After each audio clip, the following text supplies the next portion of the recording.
Hi guys, তো দেখতে পাচ্ছ আমাদের এখানে 3টার সময় অন্ধকার হয়ে গেছে। শিলংয়ে এত কালো করে বৃষ্টি ঝড় এসেছিল, কিন্তু এত বৃষ্টি দেয়নি। সবাই লাইট জ্বালিয়ে লাগছে, যেরকম লাগছে রাত্রে 8টা-9টা বেজেছিল। একদিন এরকম ঝড় বৃষ্টি হয়েছিল আমাদের ওইখানে বিকালবেলা।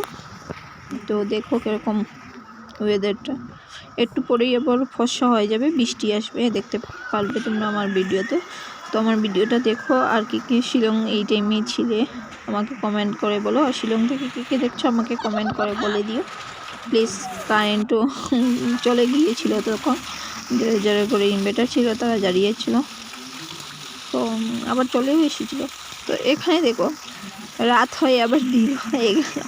এত বৃষ্টি, এত মানে শিলাবৃষ্টি হয়েছিল, এত শিলাবৃষ্টি হয়েছিল না কি বলবো। দেখো বারান্দাটা তো কীরকম হয়েছে, পুরো একবার মেঘলা ভাব, আর এরকম ফক্স করছে, আর এরকম বৃষ্টি হচ্ছে। তো আমার ভিডিওটা ভালো লাগলে লাইক কমেন্ট শেয়ার করে দিয়েছো। আর কি কে কে দেখেছো ভিডিওটা কোথায় থেকে আমাকে কমেন্ট করে জানিয়ে দিও। দেখো কিরকম শিলাবৃষ্টি হয়েছিল, কিরকম পাথর দিয়ে পড়ছিল।